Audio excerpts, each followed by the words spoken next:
Hello, we are from Skopje, North Macedonia, from the CDN event Why to Participate, which is co-funded from Green European Foundation, European Youth Foundation, the Council of Europe, and it's organized by CDN.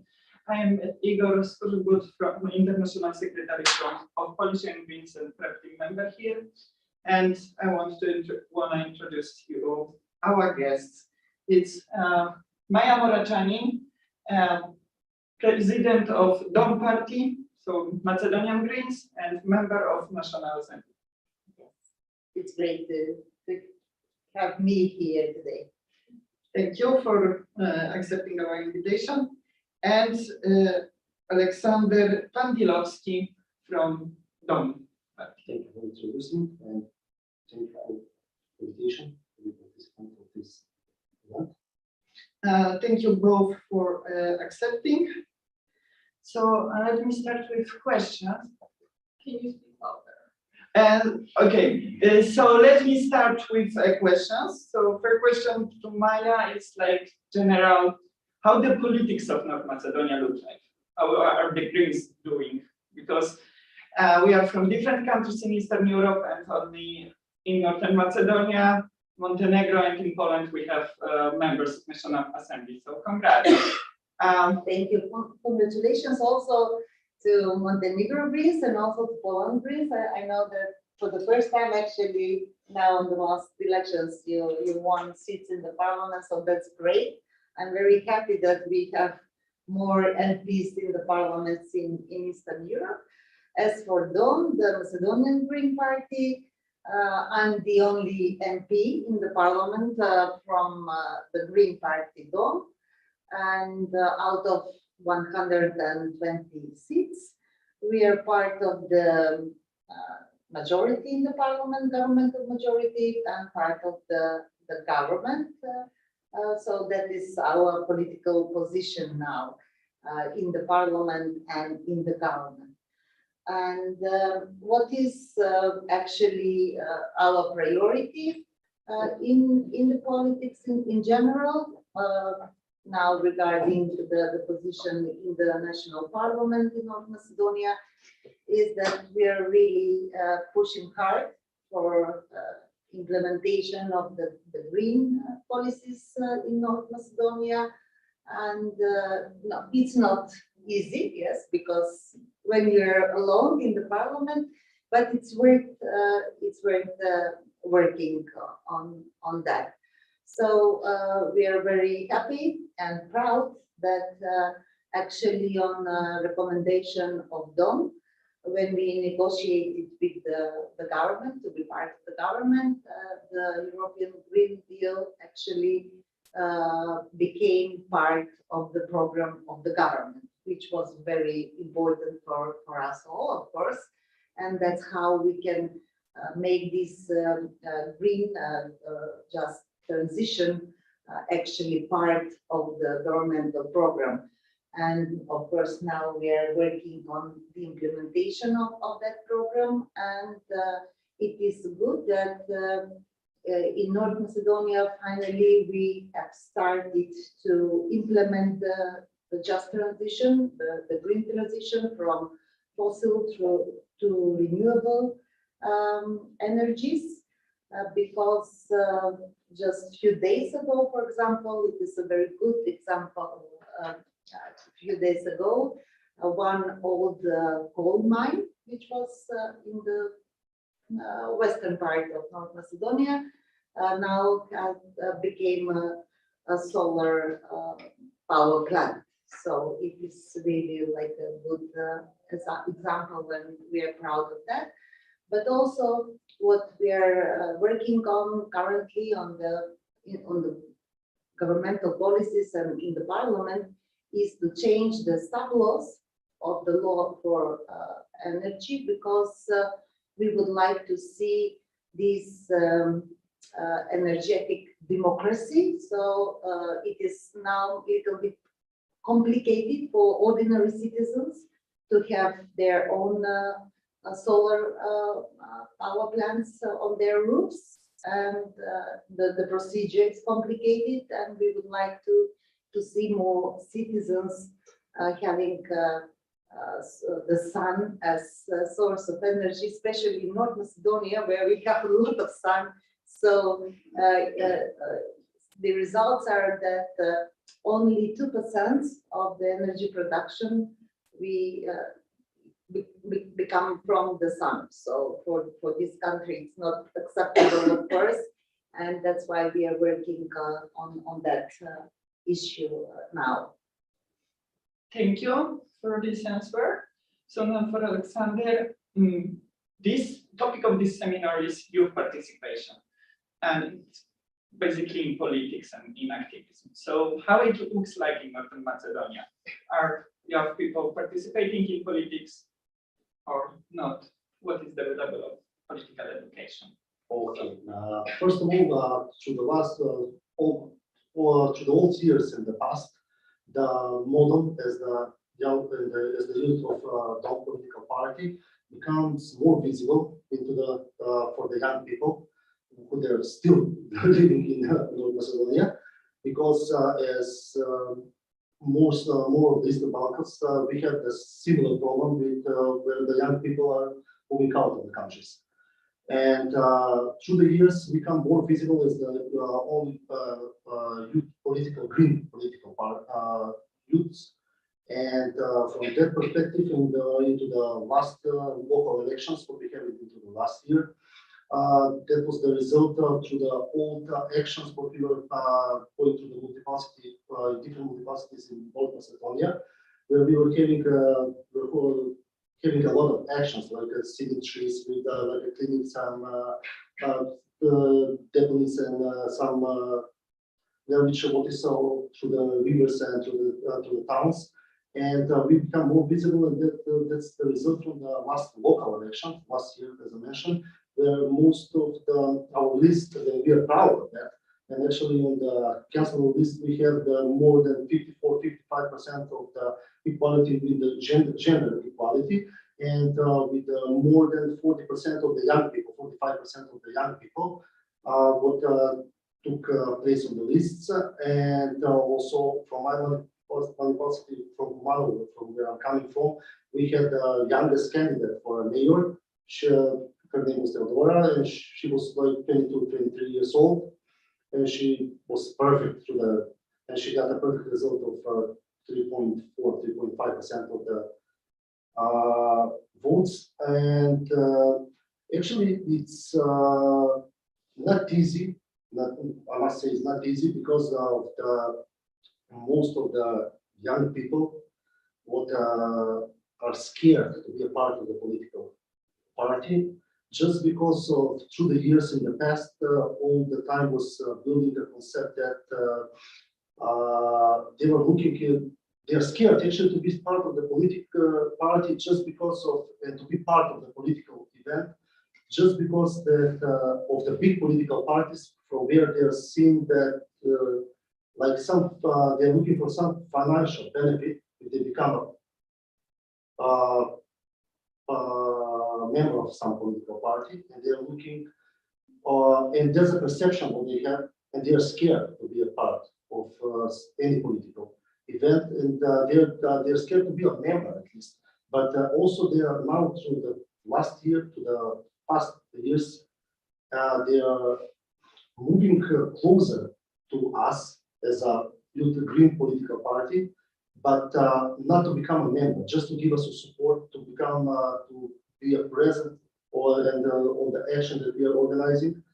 But again, they are supporting us in all kinds of events and in different ways, but they're really scared to be a part of politics. Yes, I think we have all facing the same similar problems in Eastern Europe, like problems of being with people. Can I just add something, because this is a very important issue, and I would like to add at least my opinion on that. Yes, that is a big challenge for the whole region, because actually young people, they lost faith and trust in the political parties, in the institutions, And that is something that we should really all work very hard to change, because there cannot be change if the young people are not involved in these all political processes, because actually, as your motto is, I think you're the future as young people, but also you're now the part of the reality. So it is very important, and we were talking also to, because Dom is a member of EGP, and we were talking to our sister parties from Western Europe. There is a big difference in the western part of Europe and eastern, because there, for example, young people are more involved because they are aware that they could bring the change in their society. And it is good so to talk to each other like these events, to exchange different opinions, so we could all be more motivated. Because I usually, when I talk to young people, and I always enjoy that, I say that there's no other way actually, because I know that young people, they want the change in their countries, in the societies. They want better quality of life. They want to see their cities like green cities. But in order to achieve that, we could just join our forces and move forward together, so we could really make the change we are talking about, and we want. Okay, thank you for this answer. So, as you've already moved a bit to the international part, we are from Europe. We are Federation of network of organizations from Eastern Europe. So we have this pan-European level, and you are also like deputy member of National Council for European Integration and member of some interparliamentary groups. So I would like to ask how the process of European integration looks like in North Macedonia, and maybe in different and more wide context, and what is needed to achieve it fully. As we know, this is very difficult question. So when we're talking about our accession negotiation process, that is first very long issue, and with a lot of challenges. For example, North Macedonia is a candidate member for 17 years. So yes, and so you can understand that it's really very difficult to maintain the energy from the citizens, from the people in this situation, and how to explain, at least as a politician as I am, what's happening and why we are not still started the accession negotiation process, but we are still like stuck in this candidacy status. And previously, as you know, we had this dispute with Greece on the name that was solved, and now we have some other problems with Bulgaria demands on something, and people are exhausted and they lost trust. I would go back to what I was previously talking about, how young people lost their faith and trust, because of course that young people, they want to see North Macedonia part of EU, and when they flee, they go to the EU countries. So that's kind of life that they want, and we all want to see that here. So it is really very, very difficult issue for Macedonian people, and actually we have done as a country everything that was expected.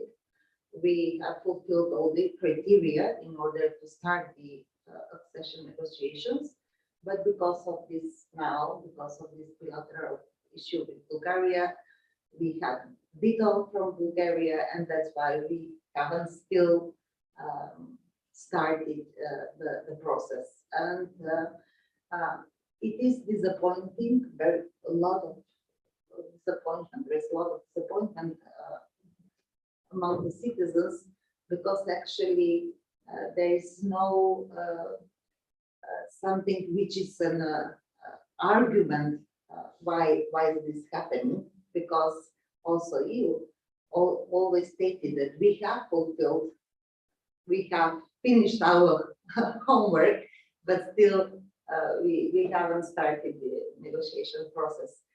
And of course, the people are disappointed, and for the first time, because there's a high percentage, around 80% of citizens in North Macedonia, they would like to see our country as EU member state, so big support among the citizens. But now we can see that Euroscepticism is rising, and that is the only reason, because we still, after 17 years waiting, we still haven't started the negotiations. And again, we are not talking about becoming member state immediately.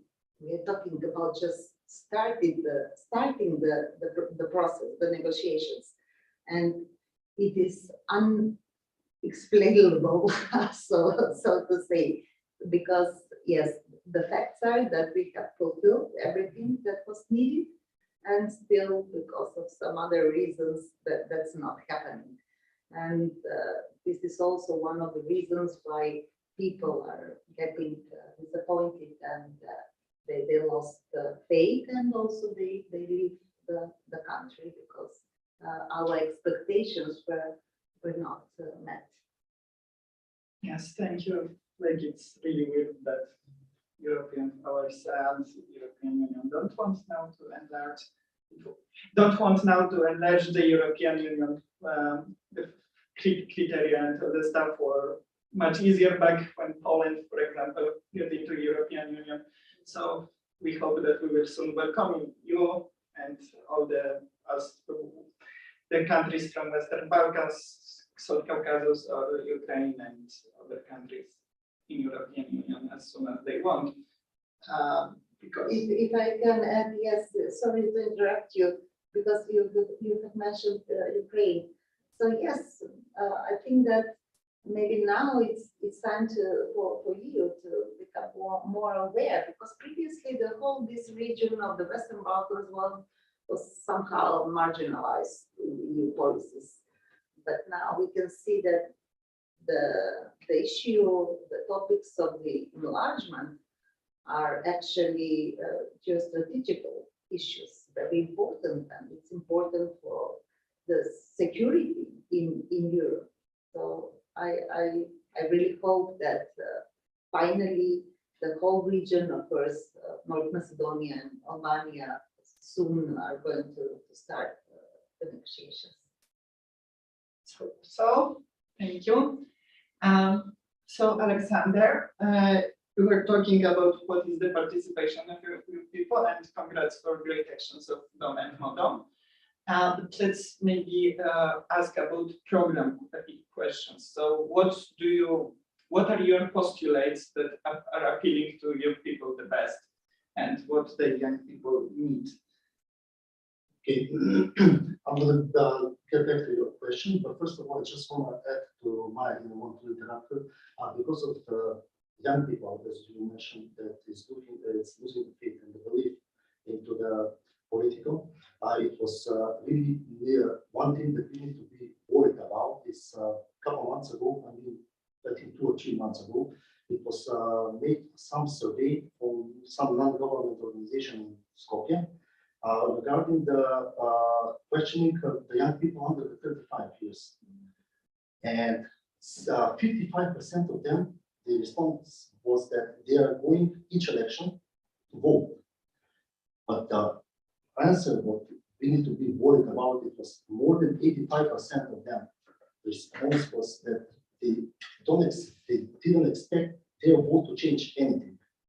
And that's really sad if we look from that perspective, how they think. So on the another question, why they are going to vote outside for elections to vote? More than 50% from them, between 50 and 55, I don't remember exactly the percentage, was that they're voting because of the family members. So that's really showing how the young people are thinking about the political views and what they're thinking about the politics in the country. And now to get back to the question, sorry for getting a little bit out of question. We as a MODOM, we are getting more closer to the young members and to young people on the way that we are showing what we are obligated and what we are showing to them that we are fighting about the democracy, the equality, about the environmental, about the health society, about the human justice and all that stuff. And most of the young people, all of them, they are worried about that. Like, for example, for more quality into the education, for the programs for the education. For example, I can say that me personally, what I'm expecting from the education is to start the education from the young age, maybe from the preschool age, to start educating the small kids and to grow up with the possibility of knowing what is the climate changes, what is the environment, what is causing the environment, what can cause the problems, what is the justice, what is the equality. Because that's the most important thing, how the kids are growing to become adults.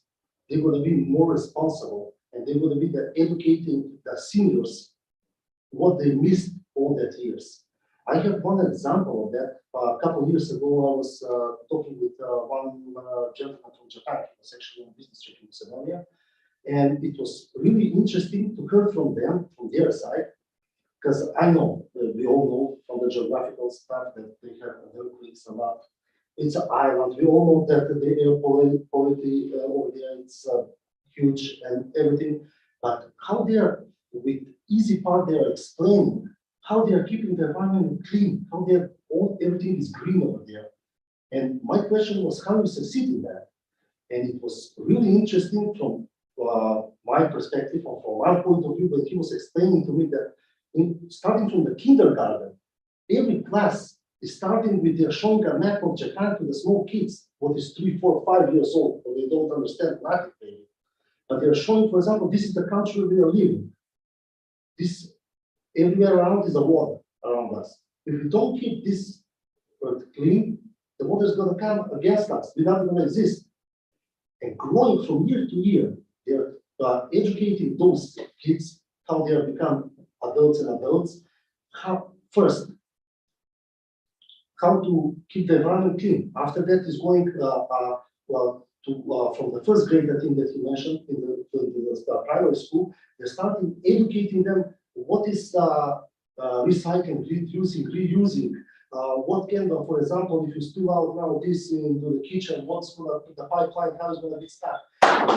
All that stuff are really important. And all that, for example, let's say kids, when they grow up, they're going to be educated and they're going to know how to react and how to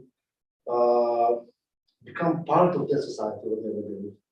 So that's why I'm saying, as a part of a MODOM, we are fighting against that to start education that is really important, first of all, for everyone.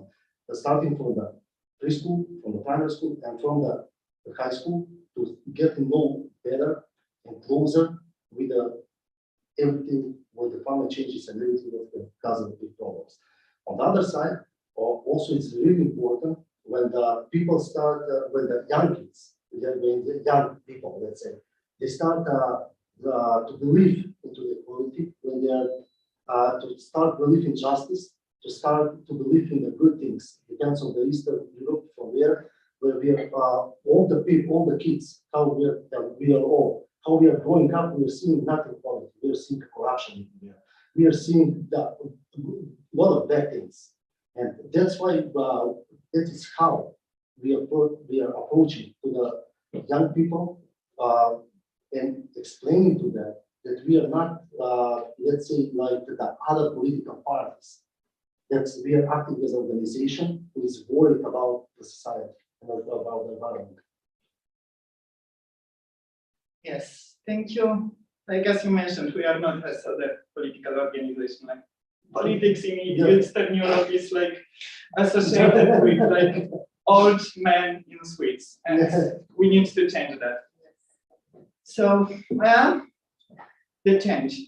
Like you are the change because you are the a member of parliament from Green Party in Eastern Europe.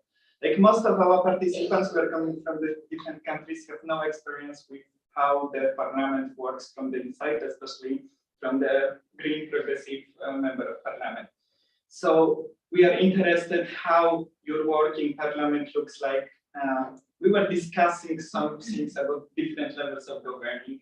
So we realized during our discussions that in real politics, we need to make sometimes compromises or something. As you said, the government is doing good with implementing European Green Deal. So congrats for achieving that. But how the work look like, how it is with compromises, postulates, and Yes. Maybe that is the hardest part of the work in politics to make the compromises, because yes, it's strange having a good idea, for example, as our green ideas and green values, and then explaining that to the other MPs, because I'm in the parliament, and trying to get their support, because we are convinced, of course, that we have a great idea that should be implemented as fast as possible. And then you cannot just get the support from the others. And if you cannot get the support, so it will remain as only as an idea, and we cannot see the implementation. And that is, yes, something which is, yes, not an easy job, finding alliances with the others. And of course, it means making some compromises.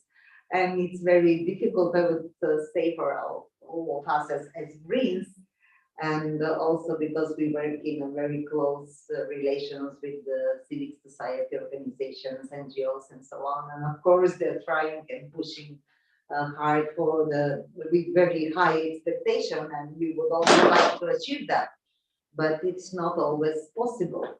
And it's not an easy task really to lobby and to convince other people who share some other kind of values, for example, conservative social democrats or whatever, and they're not very familiar to our values and ideas.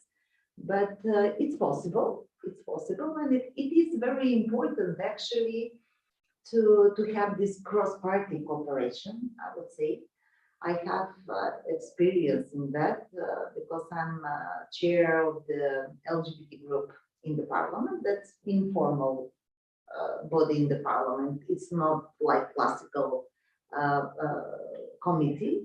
It's informal group, but it is cross-party group. So there are 15 members, MPs from different political parties, and we all committed that we're going to work in order to improve the rights of LGBTI people. And maybe that is something which is like still very difficult and tricky issue in North Macedonia, because yes, I know that that's not pretty much different in the other countries in Eastern Europe. Still very conservative societies, traditional, and so on. And mentioning LGBTI rights, it's not something that MPs are willing to go forward, but still, I'm really happy that we managed to form this group in 2018 for the first time. Now I'm still chair of the group. The group still exists, but regarding this cross-party cooperation and getting more people around one idea, or some, for example, some law in the parliament, it is something that is really important, because when you have in the group different MPs from different political parties, then you unite on something, of course, you make some compromises, and then they spread that kind of support in their political groups. And that is how you can pass that law in the parliament, because otherwise it would be just like idea which cannot get the support from other MPs and could not pass in the parliament. And this is my experience, and it's not easy actually. For it is hard to find some compromises, to get different people with different political views and ideologies on board for some issue. But yes, sometimes we have good results, sometimes not. It's disappointing. But what is important to keep moving forward, not to be disappointed. Yes, I know. I personally have that experience. It's very, for example, now we couldn't pass the law for legal gender recognition, but of course we sat together with the civil society organizations and okay, so what we are going to do next? Okay, we are going to keep our pushing for to bring this law in the parliament. So there is no actually other way, because being only disappointed on something doesn't help. So yes, I think that is the most important thing, to be committed on the ideas, on the values, and to not get disappointed, or even when you get to stand up and move forward, and to have the support from other groups, not only political, but very important, from the NGOs, from civil society organization, from the citizens, from the community, and so on. So, for example, with this group, this is like a not successful example with the legal gender recognition, but we had, for example, very good result with bringing the new law against discrimination. And it was 2 or 3 years ago. That was part of the work of our group, because in this law against discrimination, for the first time actually in the law, sexual orientation and gender identity are explicitly stated as a base for discrimination, which was not the case before. And it is very important for LGBTI community that now they can really have their to defend their rights. And we made, according to this law, a new committee for protection from discrimination. So there are changes, but if you ask me personally, I would like to see like faster movement on this issue. So and that's why I understand young people when they get disappointed, because it's sometimes it's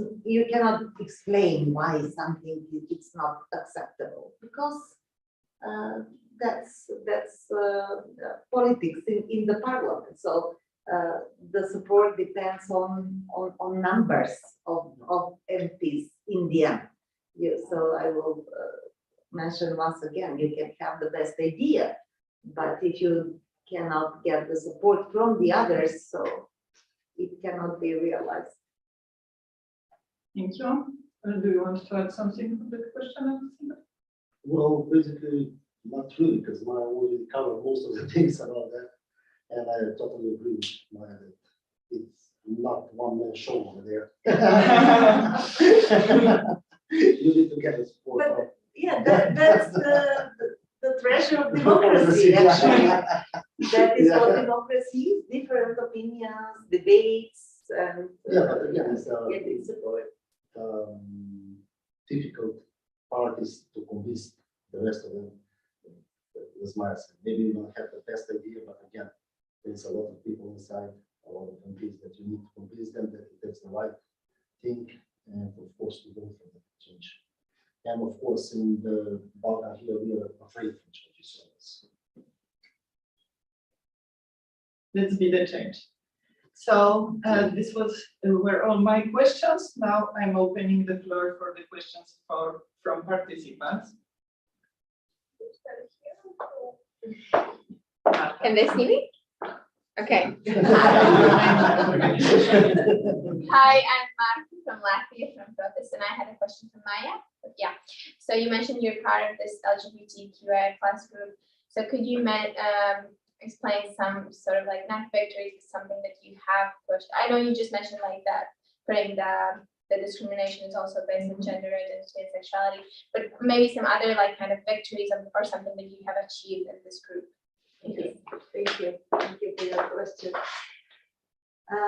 Yes, although I mentioned that I'm not satisfied, yeah, but when you're asking me, so now I'm thinking on what we have achieved actually in this last 3-4 years. So the group exists, so yes, we can do really all of these MPs part of the group. Of course, it's not only me, because actually for the first time in the Macedonian parliament, we had such a group, because previously it was not, acceptable at all to have LGBTI group in Macedonian parliament. Actually, it is the only group, parliamentary group in the whole region. So in Macedonian parliament, it is unique like experience regarding the other countries in the region. They still do not have such a group. And I recall on how we actually managed to form this group. It was again in connection and discussion with the civic society organization, because we have here a really strong NGOs and with a strong capacity who are working with years on these issues for human rights and LGBTI rights and so on. And then we were just like this, discussing how we can make the life of LGBTI people better. And we said, okay, so let's try to form a group in the parliament. And it was like idea at that time very strange. And when I was starting to work in the parliament, talking with other MPs, so that it was, I get some strange looks from the others. So what's happening? What is this like?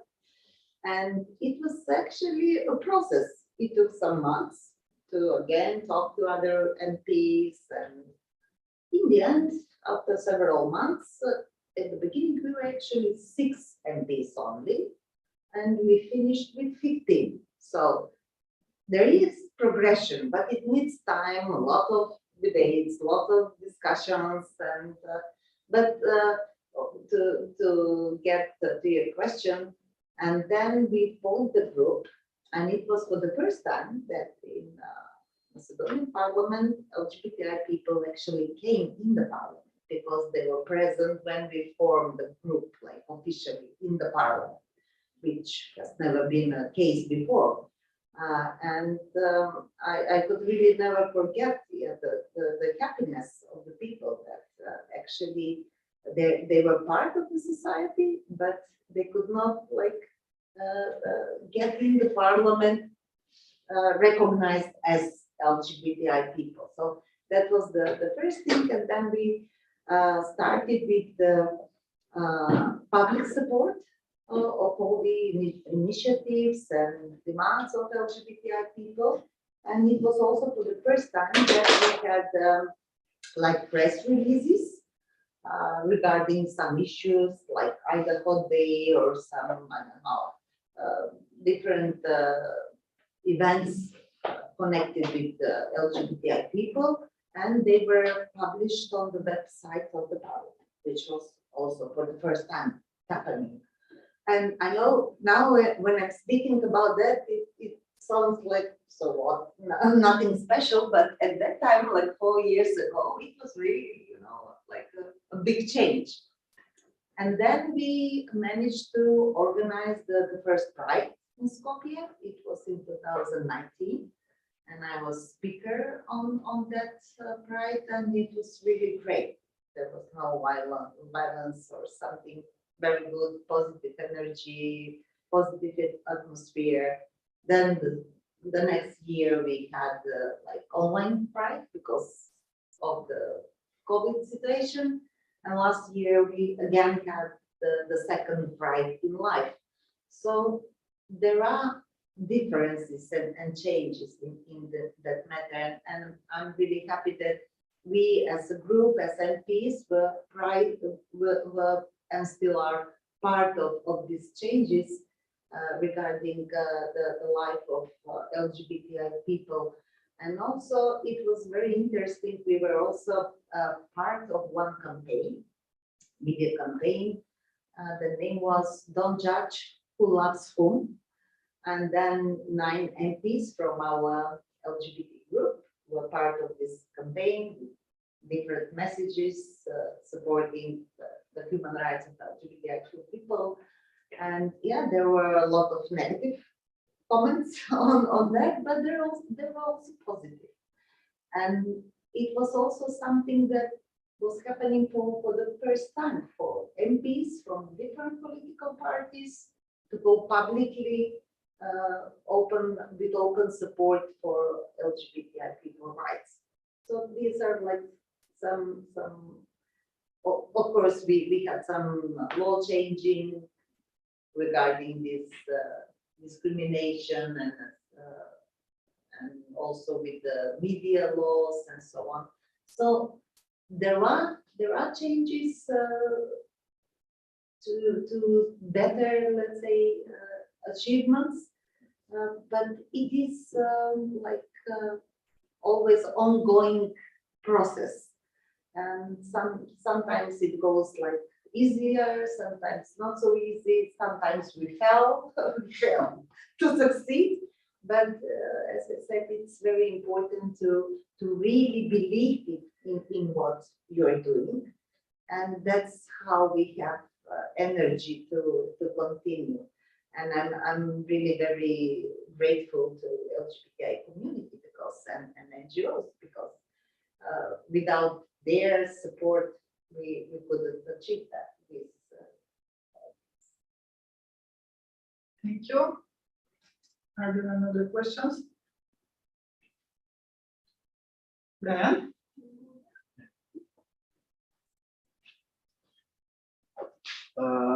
Since you mentioned that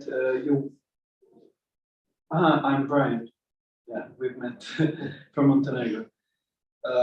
Since you mentioned that you want to encourage people of citizens of North Macedonia to use solar panels more and to make it easier for them, I wonder in what way are you going to make easier for them and what are your proposals? So first, we have to change these sub-laws because there are some restrictions. For example, you can have on solar on your roof till 4 kilowatts power. So we have to remove that restriction because it's not when people like do the math, so they're not very stimulated to have this restriction. So that's one thing. Also, there are some administrative procedures you have to go to the, I don't know, in the municipality, have some permits and different, administrative procedures, which are, I think, our country is very complicated and nobody wants to go and to have job with administration. So that is also a thing that should be done. And also there have to be some incentives for this, because still we know that North Macedonia is not a rich country and people cannot still afford, although the prices of the solars are lower and lower, but still not affordable for the majority of people.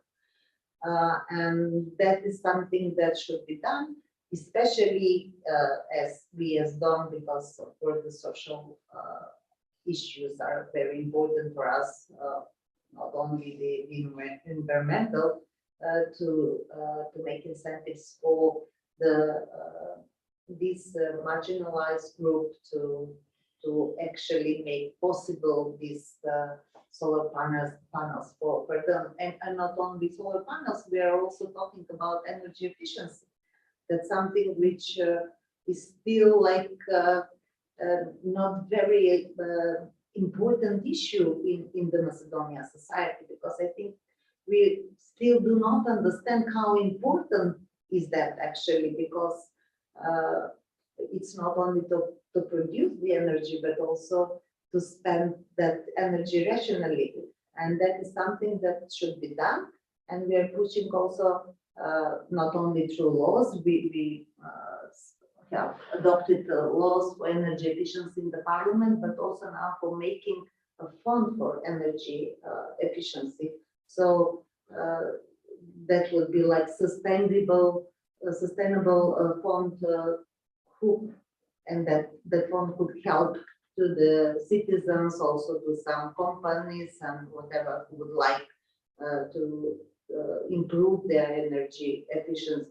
So there are different ways how to actually move forward in this field, and it is good that yes, the other political groups and the government, especially of course, because it is part of the governmental program, has accepted that. And what is also very helpful is this green agenda for the Western Balkan region, because EU is willing to help the region with this green transition, and we'll have a lot of funds from EU. So that is how it's possible to make this change, because to be honest, it is very difficult for all countries from the region to have the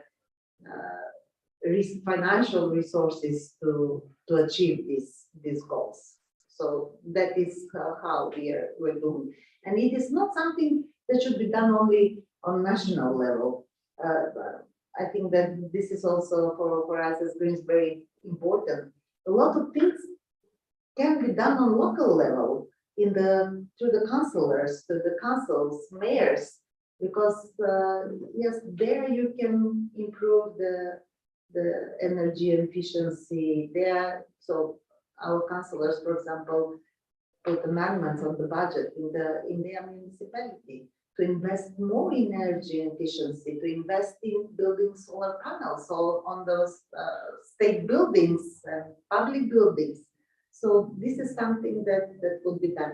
And it is much easier because now we have funds from you to financially support these things.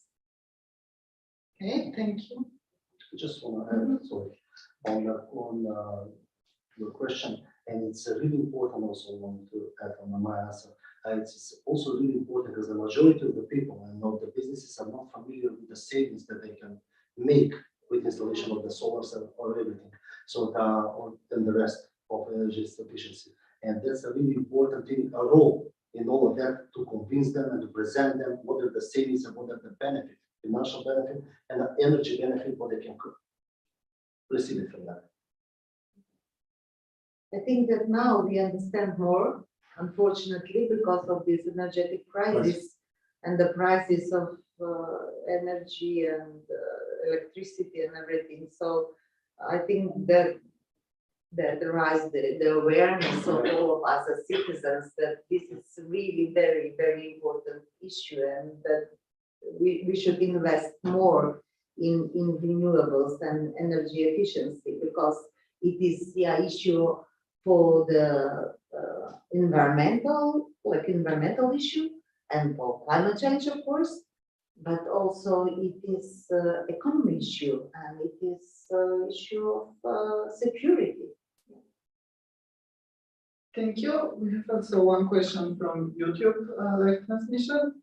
What was surprising for you, Maja, when you became an MP? Surprise. Yeah, this is a good question. Yes, I was surprised actually, because yeah, that's true. Because I'm medical doctor. Yeah, that's my profession, and I never thought that I'm going to become an MP. Never before. Actually, I joined the party.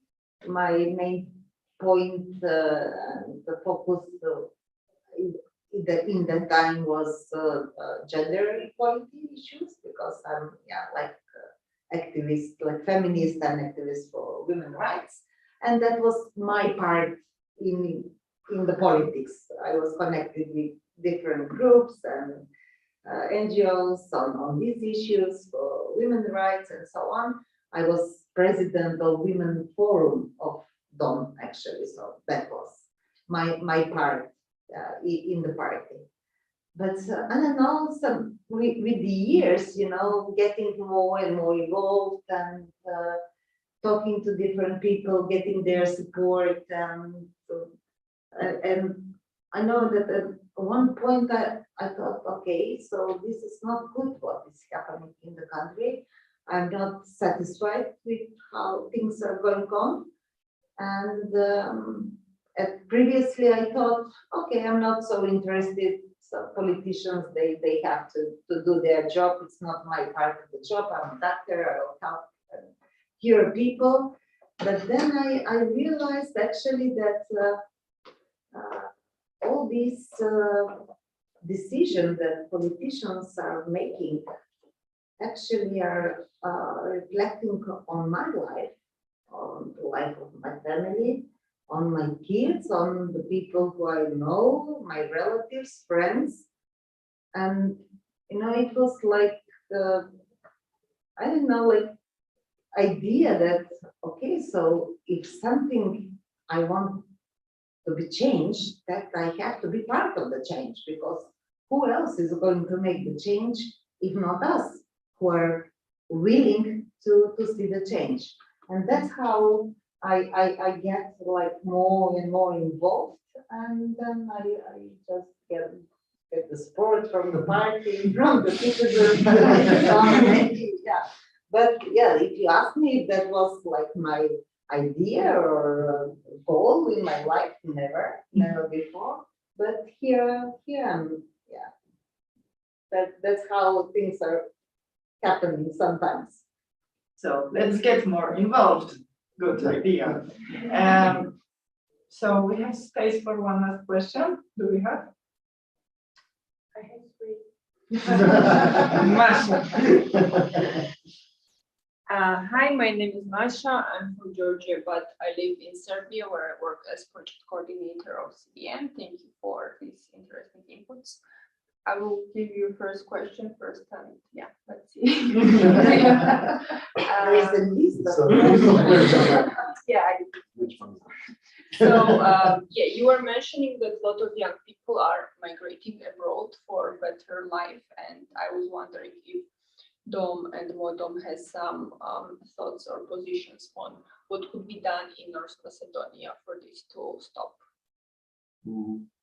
Okay. Question for me? Okay. Yeah, possibly. Yeah. Now that's a really good question, first of all. But it's a good and a hard question for answering. First of all, because to stop that, you need to have the power and to do some changes. Because most of the people are thinking that the young people are just moving because of the financial, the benefit of the salaries and stuff like that. But no, that's a wrong answer. They are moving abroad from a different perspective, from the corruption, from the non-equality, for everything what is on daily basis, what they're seeing. And to stop that, first, what needs to be changed is the whole society, starting with the laws, with healthcare, with education, with everything, and finishing in the very end on the financial benefit, what is the salaries and stuff and all that stuff. But to stop all of that, we need a lot of changes, first of all, but to changes to start from ourselves, all of us. That's my opinion. No, yeah, it's difficult, yes, and it is something that maybe the issue that worries me the most. And it's good also to hear from, I would like to hear from you, what is your perspective and answer on this issue? In my opinion, I think that young people should get their trust and the energy and the idea that the people are who can make the change. And I know that that is sometimes maybe easier to go abroad to have better life. Definitely, we all know what we are facing here. Yes, we know about our problems, corruption, non-equality, poverty, everything. Yes, that's the situation. But who will change this? And we all want to change. So, and if we join our forces, we could make the change. That's my idea, because I do not have the answer how somebody could change, because it depends on a lot of people. What we were previously talking, that you can, as one person, have the best idea, but you need the support from a lot of other people. And I think that the young people are here the answer. And we have seen that examples in the past, that because when young people want the change, they make the change. So let's remind ourselves, for example, for the Green Wave, and how people, and mostly young people, were involved and demanding changes regarding the climate problems and everything. And yes, it's not happening, very fast, but it started to happen. The change started to happen. So yeah, in the Western countries mostly, but it came here because sometimes we have to remind, for example, maybe where we have started. So maybe 3, 4, 5 years ago, here in Macedonia, nobody talked about like climate change, so people were not having any idea what climate change means. But now, yeah, people know what is climate change. It needs time, or for the pollution, for example, also. It's not that pollution started to happen like 5 years ago. We lived in polluted areas and air like 20 years ago. But when the issue becomes more acceptable and more important for the people, and here young people are the most important on these issues, because you are more aware about the problems, you are talking about what would you like to have, the quality of life that you would like to see. And that is very, very important, but it's not enough, of course, only talking on this. But we have to have these people on the positions in the parliament, in the government, in the institution, on local, on central level, because the institutions are where we can really make the change to happen. Just want to add to the question one more thing. It's also important. The young people are not satisfied here. That's we spoke in the first questions, because they're not scared. They lose the trust, they lose the belief into the whole system of the society.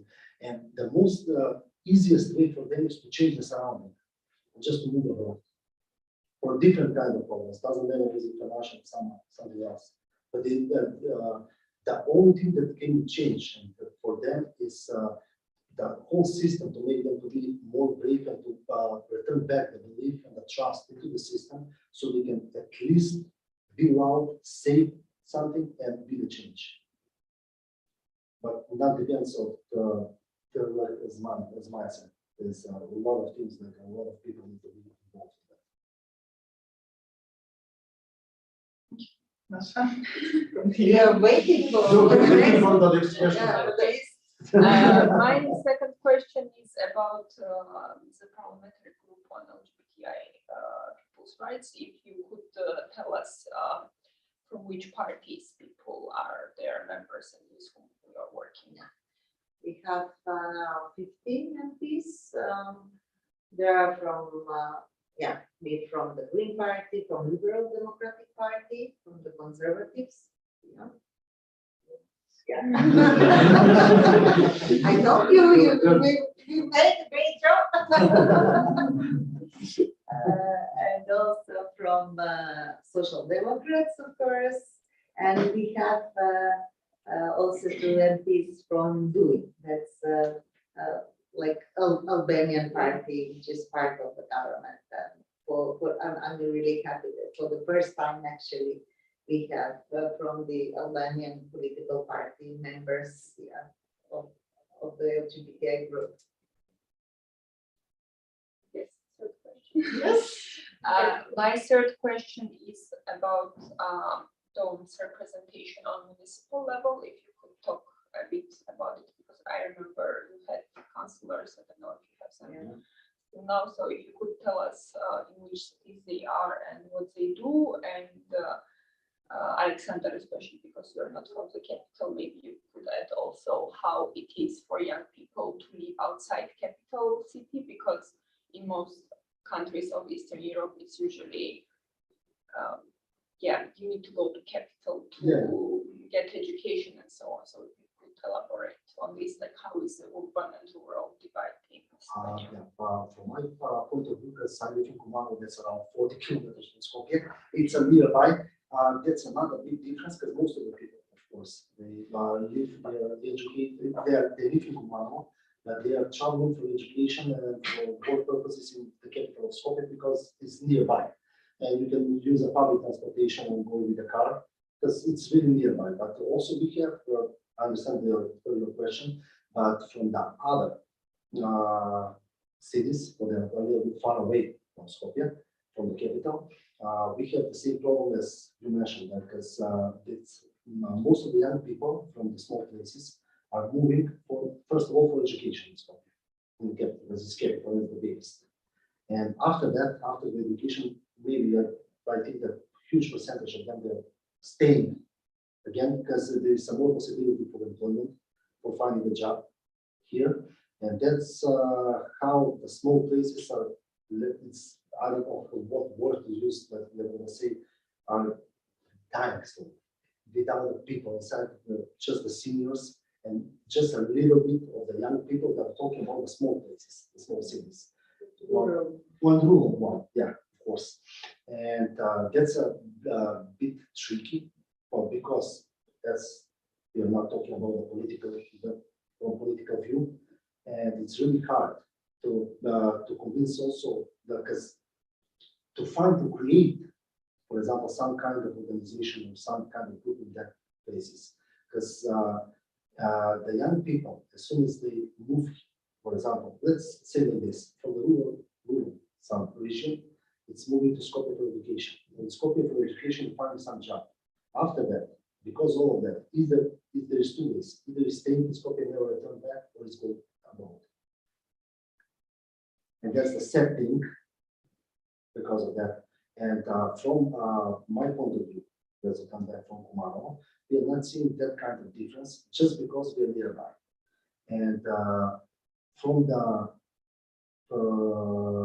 councillors and that part of the question to Maja. Okay. Yes, this is very important what you were talking about, Aleksandar, about that young people, they do not want to return, yes, to their smaller, let's say, towns or in the rural area. But that is also something that the state and the municipality should do, and that should be really priority. And of course, the young people want to have some quality of life where they live, and then they choose Skopje or rather bigger town because they have better quality of life, what they need. And this is really where the policies of the municipality or also the state, the regional policies should pay more attention, because we all know that in some rural areas, for example, people still cannot afford like healthy water to drink, like normal water supply or whatever. Or they do not have jobs there. And that is something which is part of making policy of this smaller, let's say, towns or whatever. And it is very different, actually, the priorities in the smaller cities, smaller towns and rural areas in comparison with the priorities of the people in Skopje, for example, or Tetovo or Bitol or the bigger cities, because we are talking here about urban planning, about air pollution, about the traffic and so on. We want our city to be green, you know. And on the other side, in these smaller towns, people are talking about like having healthy water to drink, you know, having like normal roads or or schools or whatever. So there is big difference, and that is something that is not good, and that is why that is part of our program as done to make this decentralization and regional development equal regional development of different regions, and not that everything to be concentrated in Skopje, for example, because if there are like 2 million inhabitants, I don't know, 1,800,000 inhabitants in North Macedonia, around 1/3 lives in Skopje. So yeah, and yeah, like citizens, like inhabitants, and of course a lot of people come for jobs in Skopje. So that's not like a good development of the whole country. So that is very important.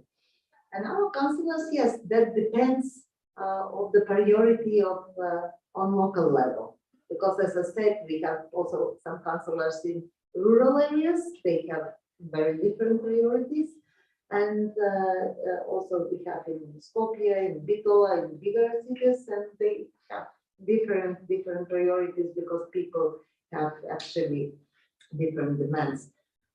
It's good that we have councillor in the city of Skopje. She's also young, and yes, I can share with you one good, let's say, experience. She had submitted some amendments on the budget of the city of Skopje, and because there we are part of the opposition, so just to be more clear where we politically stand in the city of Skopje, the opposition, and then their amendments were not accepted about like energy efficiency, solar panels and everything, but somehow she managed to pass the amendments, which is important for menstrual poverty. And then it was accepted from the councillor, so the menstrual hygiene products in the city of Skopje, in the high schools, should be afforded to the girls in the schools. And so we were happy, really very happy. That's something that's happening for the first time, but it was very controversial. You know, some people were criticizing, so well, you are talking of something which is not important, you know, having like free hygiene products for the girls in the schools, but it was a big debate also in the media among the citizens, but we are very happy because it is part of our program as well. Actually, we had a lot of debates and events on that issue together again with NGOs and everything. And finally, we made it through our councillor from the Green Party. So good to hear that we have youth councillors, not only in Macedonia, but also from CDN organizations. Youth councillors, for example, in Albania and Latvia. So yes, are there any more questions? No, so I give you the floor for the final word for your people, maybe future member of parliament or local councillors. Hopefully, Okay. yes. Yeah, I will be very happy really to see all of you on different levels in the politics, either in the councils or parliaments or European Parliament and so on. Yeah, in the governments, why not? So some ministers, yeah, that is really very, very important because usually we as Greens are known as like protesters, people from the streets with the citizens and so on, and that's great. And we enjoy that. But it's also important to be part of the institution because that is where the change can be made. And I'm very happy that also different political Green parties from our Green family in Europe. There are more and more MPs, MEPs, ministers, and so on. Hopefully now we are going to have a prime minister, I think in Montenegro, and that would be great. Yes, and that's important because when we as Greens are in power, then the change is visible and citizens can see that what we are talking about, we are delivering. So it's not like chit-chat talking and manipulation with the people, but we really firmly stand on our values and we are working hard to deliver what we have promised to the citizens and to fulfill our green programs. So I really hope and I'm happy that the green movement in general is becoming more and more influential. Thank you. Aleksandar. Okay, I agree with everything what I said. I'm going to just say also that from the young people perspective, as a young, I just gonna give our best with MODOM to involve more people as much more people as we can with us and to provide to them to be brave, to return them the belief that their vote is important and to be loud and to make the changes together. Thank you. So thank you, Maja. Thank you, Aleksandar, for being here and the discussion and what you said was really important and great for our event. We are here. We have the future, but we are here now. Thank you for watching. Thank you. Thank you.